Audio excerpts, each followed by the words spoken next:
Tamang hinala ka ba? Gusto mong i-confirmo?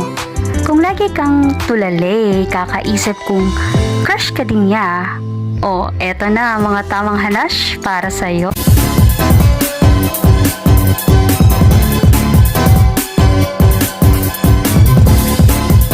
Mga signs na crush ka ng crush mo.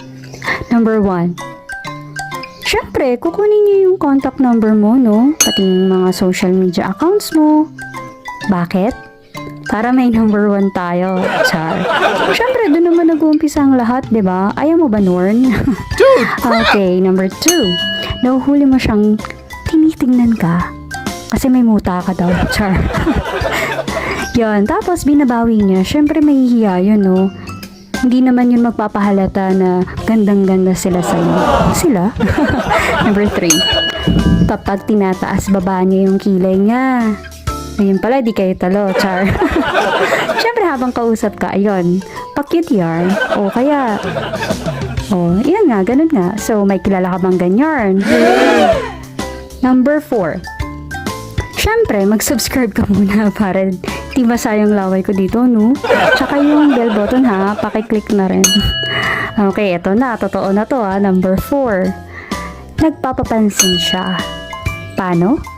Siyempre, gagawa yan ng paraan, ng dahilan para makausap ka, no? Pwede nga minsan, babanggain ka niyan, eh. Char. So, personal man o sa chat, yung di mo yung tipong mahahalata. Napaka-slight lang. Number 5. Masaya. Sobrang saya. Masaya siya kapag kausap ka. Siyempre, kinikilig din ang mga yarn. Hindi mo lang alam, no? Kilig to the bones. Number 6. Sobrang caring. Sobrang concern. Kung kumain ka na ba? If hindi, malilibre yarn for sure.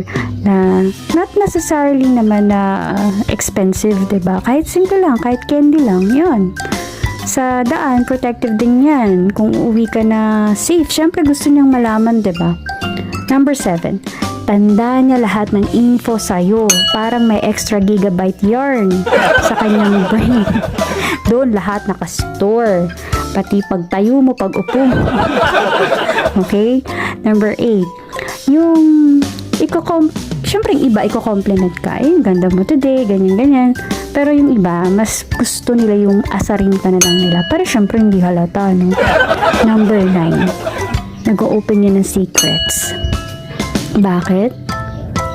Yun, kasi special ka sa kanya, eh. Ay, special yarn. Buko pa. 10. Kino-comfort ka niya. Nakikinig siya sa problema mo. Sincere siya sa mga payo mo. At syempre, nag-aabang siya na mag-break na kayo. So, yun. Comment nga kayo sa baba kasi baka mas alam nyo pa kaysa sa akin. Again, ako si DJ Chris Elijah at ito po ang pinakaunang episode natin sa Hanash Radio 101.1. See you again!